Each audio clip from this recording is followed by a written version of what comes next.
ಚನ್ನಸಂದ್ರದ ಮನೆಯಲ್ಲಿ ಮಲಗಿತ್ತು ನವ ವಿವಾಹಿತೆಯ ಹೆಣ. ಆಕೆ ಕೊಲೆಯಾಗಿ ಹೋಗಿದ್ಲು. ಅವಳ ಉಸಿರು ಗಟ್ಟಿಸಿ ಸಾಯಿಸಲಾಗಿದೆ ಅನ್ನೋದು ಪೊಲೀಸರಿಗೆ ಸ್ಪಷ್ಟವಾಗಿದೆ. ಆದರೆ ಸಾಯಿಸಿದವರು ಯಾರು?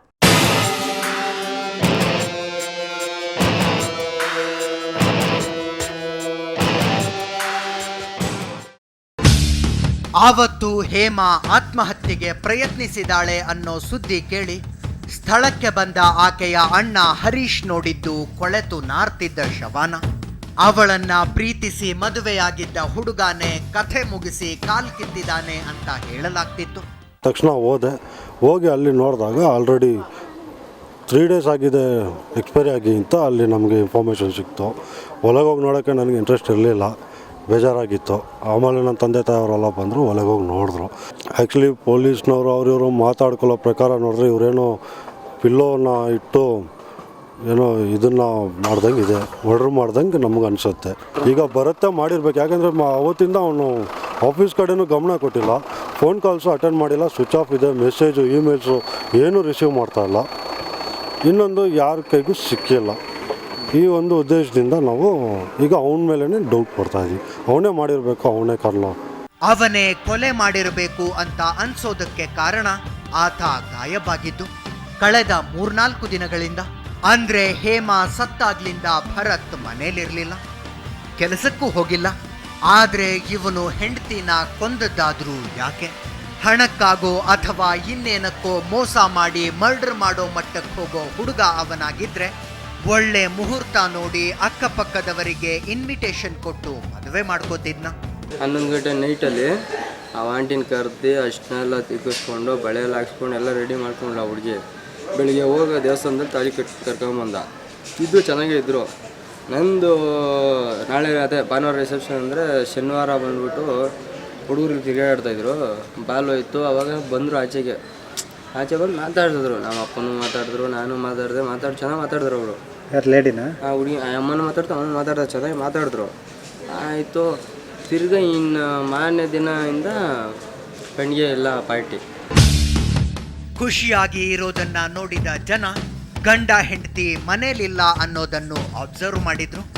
ಹೊಸ ಜೋಡಿ ಹನಿಮೂನಿಗೆ ಹೋಗಿರಬಹುದು ಅಂದ್ಕೋತಿದ್ದಾಗಲೇ ಅವಘಡ ನಡೆದಿರೋದು ಗಮನಕ್ಕೆ ಬಂದಿದೆ. ತಿರ್ಗಿ ಇನ್ನು ಮಧ್ಯೆ ಅಂದಮೇಲೆ ಅಷ್ಟೇ, ಇನ್ನು ಬಾಕ್ಲಾಗ್ದಂಗೆ ಇತ್ತಂತೆ. ಎಲ್ಲ ಹೋಗಿರ್ತಾರೆ, ಹೊಸ ಮದುವೆ ಮಾಡ್ಕೊಂಡು ಎಲ್ಲ ಹೋಗ್ಬಿಟ್ಟಿರ್ತಾರೆ. ಎಲ್ಲ ಅಂದ್ಕೊಂಡು ಸುಮ್ಮನಿದ್ರಿ.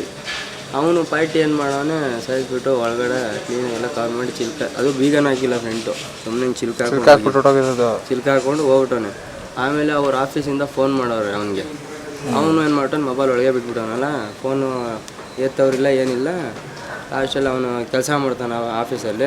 ಒಬ್ಬ ನೆನ್ನೆ ಬಂದುಬಿಟ್ಟು ಅವನೇನು ಮಾಡೋನೆ ಬಂದ್ಬಿಟ್ಟು ಇಲ್ಲೆಲ್ಲ ಸುಮ್ಮ ಬಾಗಿಲು ತೆಗೆದಿದ್ದ ಗಪ್ ಅಂತ ಹೊಡೆದು.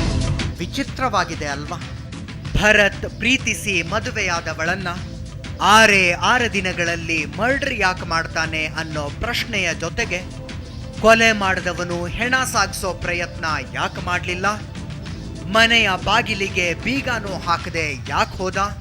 ತನ್ನ ಮೊಬೈಲ್ ಮನೆಯಲ್ಲೇ ಯಾಕೆ ಬಿಟ್ಟ ಅನ್ನೋ ಪ್ರಶ್ನೆಗಳೆಲ್ಲ ಏಳುತ್ತವೆ. ಅಲ್ಲಿನ ಸಿಚುವೇಶನ್ ನೋಡಿದ್ರೆ ಆ ಮನೆಗೆ ಮತ್ಯಾರೋ ಎಂಟ್ರಿ ಕೊಟ್ಟು ಹುಡುಗಿಯ ಹೆಣ ಕೆಡವಿ ಭರತ್ನನ್ನು ಎತ್ತಾಕೊಂಡು ಹೋಗಿದಾರಾ?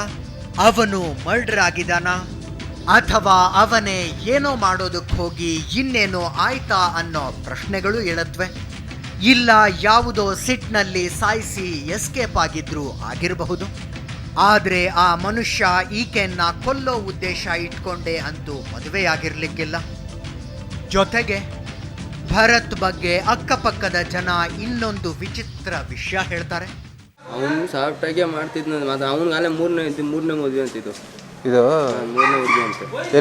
ಎಲ್ಲಿಯವರು ಏನು ಅಂತ ಹೇಳ್ಕೊಂಡು ಗೊತ್ತಿಲ್ಲ. ಹುಡುಗಿ ಅವಳು ಬಂದ್ಬಿಟ್ಟು ಮಾತ್ರ ಇಲ್ಲಿ ಎಫ್ಸೆಗೌಡನೇ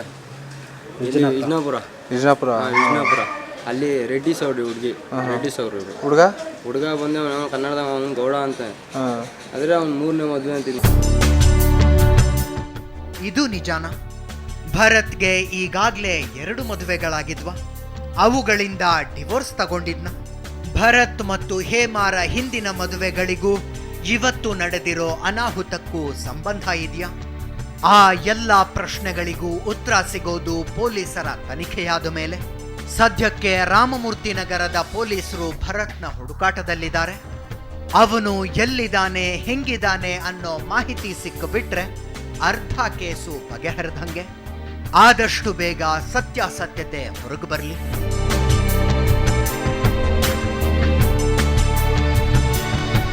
ಈ ಪ್ರಕರಣದಲ್ಲಿ ಮದುವೆಯಾಗಿ 6 ತಿಂಗಳಲ್ಲಿ ಮರ್ಡರ್ ಆದ್ಲು. ಇನ್ನೊಂದು ಪ್ರಕರಣದಲ್ಲಿ ನವವಧು ಸತ್ತಿದ್ದು ಮದುವೆಯಾಗಿ 20 ದಿನಕ್ಕೆ. ಅದರ ಬಗ್ಗೆ ಒಂದು ಬ್ರೇಕ್ನ ನಂತರ ಹೇಳ್ತೀವಿ.